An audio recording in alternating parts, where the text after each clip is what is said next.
प्रदर्शन करना, पैदल यात्रा निकाल लो, चाहे साइकिल से जाओ, चाहे हमें दिल्ली कूच करना है और बहुत जरूरी है अपने लिए जो ये हमारे। देखिए, संयुक्त किसान मोर्चा ने 20 मार्च को दिल्ली कूच का ऐलान किया है। 3 कृषि कानूनों की वापसी के बाद जब किसानों ने लिखित में सरकार ने वादे किए थे और उन वादों के अनुसार किसानों ने आंदोलन स्थगित किया था, लेकिन 1 साल से ज़्यादा समय बीतने के बाद भी सरकार ने कोई भी वादा पूरा नहीं किया। ऊपर से खेती और किसानी को ख़त्म और बर्बाद करने के लिए रोज़ बीजेपी और इनके सहयोगियों की सरकारें राज्यों में और केंद्र में अलग अलग नीतियां लेके आ रही है। और दिल्ली कूच का हमारा एजेंडा है, जो केंद्रीय बजट पेश हुआ है, 65% आबादी खेती पर निर्भर है, लेकिन बजट में केवल 3.84% का हिस्सा किसानों को, गांवों को, खेतों को और मजदूरों को दिया है। उसको लेकर के हम विरोध करने के लिए जाएंगे। एमएसपी गारंटी कानून, लखीमपुर खीरी कांड में गृह राज्य मंत्री अजय मिश्र टेनी का पद से इस्तीफा, इसके अलावा बिजली बिल किसी भी कीमत पर देश का किसान लागू नहीं होने देगा और किसानों की कर्ज माफी, प्रधानमंत्री फसल बीमा योजना किसानों के लिए लाभकारी हो, अग्निपथ योजना, किसानों की पेंशन और जीएम सरसों के विरोध में जो बर्बाद फसलों के मुआवजे और बीमा क्लेम है वो एक इशू है। और जो आंदोलन के दौरान यूनियन टेरिटरी और अलग अलग प्रदेशों में जो मुकदमे दर्ज हुए या शहीद किसानों को मुआवजा नहीं मिला, इन सारे मुद्दों को लेकर के 20 मार्च को लाखों की संख्या में दिल्ली कूच करेंगे। 26 जनवरी को जींद में उत्तर भारत की महापंचायत हुई थी, लोकसभा का चुनाव नजदीक आ रहा है। या तो सरकार हमारी मांग मानेगी, अन्यथा हम दोबारा से एक बड़े आंदोलन को पूरे देश में शुरू करेंगे और इसीलिए ये बैठक दिल्ली कूच की तैयारियों के लिए यहाँ जींद में रखी गई है। सुशासन की बात करती है सरकार, कानून व्यवस्था की बात करती है। उत्तर प्रदेश में योगी आदित्यनाथ के नेतृत्व में सरकार चल रही है और पहले भी चौधरी राकेश टिकैत जी को कई बार इस प्रकार की धमकियां दी गई थी। कुछ मुकदमे भी अलग अलग थानों में दर्ज हैं, लेकिन आज तक किसी के ऊपर भी कार्रवाई नहीं हुई। अब जो ये 8 मार्च को भाई गौरव टिकैत को बहुत सारे फोन कॉल और मैसेज आए, जिसमें उन्होंने स्पष्ट किया कि दिल्ली में भी तुमने आंदोलन किया था, किसानों का साथ छोड़ दो, आंदोलन करने बंद कर दो। आप ये बताइए, क्या वो बगैर बड़ी किसी सपोर्ट के कोई आदमी ऐसा कदम उठा सकता है, ऐसे बोल सकता है?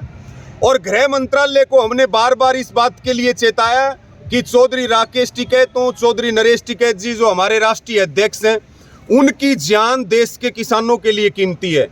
पूरे देश के किसानों की वो धरोहर है और टिकैत परिवार किसानों की सेवा में समर्पित है और चौधरी महेंद्र सिंह टिकैत जी की नीतियों पे चलता है। और जो धमकी दे रहे हैं उनको तो हम कह रहे हैं कि भाई तुम जगह बता दो और समय बता दो, देख लेंगे कितनी ताकत तुम्हारे में और कितनी ताकत देश के किसानों में है। आपको याद होगा, चौधरी राकेश टिकैत जी की आंखों से आंसू निकले से देश के किसान लाखों की संख्या में उन्होंने गाजीपुर बॉर्डर की ओर कूच किया था। अगर टिकैत परिवार का एक खून का कतरा भी बहा तो सरकार फिर अपनी कुर्सी की तरफ देख ले कि सरकार में क्या हालत होने वाली है और सरकार तत्काल प्रभाव से इस पे कार्रवाई करे। जिसने धमकी दी है खुलासा भी होना चाहिए और हमने पहले भी मांग की थी, आपके माध्यम से भी मांग कर रहे हैं, Z+ की सुरक्षा टिकैत परिवार को दी जाए। अगर कुछ भी होता है तो उसकी जिम्मेदारी भारत सरकार की होगी, राज्य सरकारों की होगी और इस देश का किसान सरकारों की ईंट से ईंट बजाने के लिए तैयार है अगर टिकैत परिवार को कुछ भी हुआ तो। जी, केंद्र सरकार की वादा खिलाफी के खिलाफ देश भर का किसान फिर दोबारा 20 मार्च को दिल्ली जा रहा है, क्योंकि जो 13 महीने दिल्ली में आंदोलन चला था और उसमें सरकार ने लिखित में समझौता किया था, 3 कानून वापस लिए गए थे और उसके बाद जो समझौते सरकार ने लिखित भेजे थे उसके बाद सरकार ने उसके ऊपर कोई कदम नहीं उठाया। एमएसपी खरीद गारंटी का हमारा प्रमुख मुद्दा है और आज आलू के, प्याज के आप देख रहे हो कितनी दुर्गति हो रही है, तो आज तक वो कानून नहीं बनाया। बिजली बिल वापस नहीं लिया, पराली का कानून वापस नहीं लिया, लखीमपुर कांड के दोषियों को आज तक सजा नहीं दी गई और कर्ज मुक्ति का भी एक मुद्दा देश में बहुत बड़ा है। तो ये मुद्दे सरकार ने 1 साल से भी ऊपर आंदोलन स्थगित हो गया तो सरकार गंभीर नहीं है। तो इसलिए एक बार फिर पूरे देश का किसान संसद कूच 20 तारीख को सरकार को अपने वादे याद दिलाने के लिए वादा खिलाफी के विरोध में फिर किसान एकजुट होकर जा रहा है। कौन कौन से संगठन शामिल होंगे इसमें? इसमें संयुक्त मोर्चा के जितने 32 घटक हैं वो सभी इसमें शामिल है और सभी एकजुटता के साथ दिल्ली जा रहे हैं। गुरनाम सिंह चड्ढोने भी हिस्सा लेंगे क्या? नहीं, वो नहीं लेंगे। वो राजनीतिक जो BRS पार्टी है तेलंगाना की उसमें शामिल हो गए, उसके वो बन गए और वो राजनीतिक की तरफ कदम उठा रहे हैं चुनाव की तरफ। तो इसमें नॉन पॉलिटिकल किसान संगठन है वो जाएंगे। दिल्ली कुछ किस तरह से किया जाएगा? एक साथ किया जाएगा, अलग अलग करेंगे? और नहीं, एक ही साथ होगा। ट्रैक्टरों से, बसों से, मोटरसाइकिल जैसे भी क्षेत्र वाइज और संगठन वाइज जिसकी जैसी व्यवस्था हो उस व्यवस्था के साथ जाएगी। तो कितनी संख्या किसान पहुंचेगा? संख्या तो किसानों की अनगिनत है, कोई गिनती तो है नहीं और काफ़ी संख्या में किसान जाएगा। दुखी है केंद्र सरकार से जो जिस तरह का व्यवहार किसानों के खिलाफ ये सरकार दिखा रही है, तो रोष है किसानों में। धरना स्थायी होगा या अस्थायी होगा? है जी, धरना वहाँ पे स्थायी रखेंगे या अस्थायी होगा? अस्थायी होगा। ये कल जो टिकैत परिवार को बम से उड़ाने की धमकी आई है और आज भी हमने यहाँ जींद की किसान पंचायत में उस मुद्दे को बड़ी गंभीरता से लिया है। भारतीय किसान यूनियन हरियाणा ये मांग करती है कि उस परिवार को पूरी सुरक्षा प्रदान करें और जो जिन्होंने धमकी दी है उनके खिलाफ कार्रवाई की जाए। और माननीय राकेश जी जो हमारे राष्ट्रीय नेता हैं, उनको तो इस तरह की कई बार हाथ भी उठाया गया है और कई धमकियां भी मिली हैं और हमें ये शासन और प्रशासन से मांग करते हैं कि ये प्रजातंत्र में इस तरह का धमकी देना, घर से ना निकलना, किसान आंदोलन में इन लोगों को नहीं जाने देने के बारे में जो धमकी आई है वो प्रजातंत्र में ठीक नहीं है।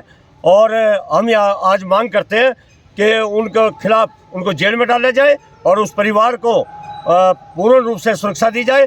अगर कोई किसी तरह का हमला या कोई नुकसान हुआ तो देश में बवाल मचेगा और उसकी जिम्मेदार खासतौर पर यूपी की सरकार भी होगी, भाजपा की सरकार होगी। इस तरह से जो देश के लिए, जो किसानों और मजदूरों के लिए जो परिवार पूरा तैयार हो हर उसके लिए और फिर उनको इस तरह की धमकी दिया जाना, तो ये समझा जा सकता है कि यहाँ कौन कितना सुरक्षित है। तो मैं पुनः ये मांग करता हूँ कि सरकार इस पर गंभीरता से कार्रवाई करे और आज हमने ये प्रस्ताव यहाँ पास कराया और ये मांग करते हैं। ठीक है। कीर्तनों का है भाई, एक दिन का है जो यो करेंगे कुछ, उसके बाद में पक्का धरना भी हो सका या नहीं हो सका? देखो, आंदोलन में हमेशा टाइम अनुसार, स्थिति अनुसार फैसले लिए जाते हैं। अब पिछली बार हम जब दिल्ली जा रहे थे, सरकार ने बिठा दिया सड़कों पर। अब सरकार के ऊपर निर्भर करता है, वो किसान को गले लगाती है, उसकी बात सुनती है या उससे कोई समझौता करती है, इनके मुद्दों को लागू करती है, तो स्थिति अलग रहेगी और सरकार उसी हरदमता पे आएगी जो पिछले दफा होगा। तो जहाँ बिठाएगी तो बैठेंगे किसान। इस कूच पे सरकार की क्या तैयारी है, किसान की क्या तैयारी? देखो, तो सरकार बताओगी सरकार की क्या तैयारी है। किसान की क्या तैयारी चल रही है? हमें तो दिल्ली जाना, संयुक्त मोर्चे का आह्वान है, जो कुरुक्षेत्र में मीटिंग हुई थी, दिल्ली जाएंगे संसद कूच के लिए। कितने स्टेट के किसान पहुंचेंगे? ये सभी पूरे देश के किसान हैं। माननीय राकेश टिकैत जी, युद्धवीर जी पूरे देश में सारे राज्यों में लगे हैं, आप भी रोज देख रहे हैं। और संयुक्त मोर्चा के हमारे शीर्ष नेता इसके तैयारियों में, हम भी आज जींद के यहाँ जाट धर्मशाला में जिला स्तरीय किसान पंचायत बनाई, उसी तैयारियों को लेकर के सभी प्रचार कर रहे हैं। सभी कार्यकर्ता, सभी नेता जुटे हैं। इस महापंचायत में कौन कौन पहुंच रहे हैं? ये जिला स्तर के हैं। हमारे रामफल कंडेला जी हैं जो राष्ट्रीय उपाध्यक्ष हैं, जिला प्रधान बारू राम जी है, सारी हमारी टीम है, रामराज जी, और सभी इसमें 1-2 जिलों के हमारे कैथल के भी प्रधानियाँ आए हुए हैं और साथी इसमें शामिल है। तो क्या रणनीति बनाई गई आज? रणनीति सबको जिम्मेवारी दी गई है, इससे और प्रचार होगा। सामूहिक तौर पर सारे कार्यकर्ता यहाँ बैठे हैं, उसमें संदेश जाएगा पूरे प्रचार का और आज इनको हम रणनीति बताएंगे, उनको जिम्मेवारी सौंपेंगे ताकि उससे काम ये फील्ड में जाकर के अच्छे तरीके से जो दिल्ली को जो किसकी कॉलेज है? हाँ जी, संयुक्त किसान मोर्चा की है। ठीक है। प्रधान जी, आपका शुभ नाम और पद? रतन मान, प्रदेश अध्यक्ष, भारतीय किसान यूनियन हरियाणा। Thank you.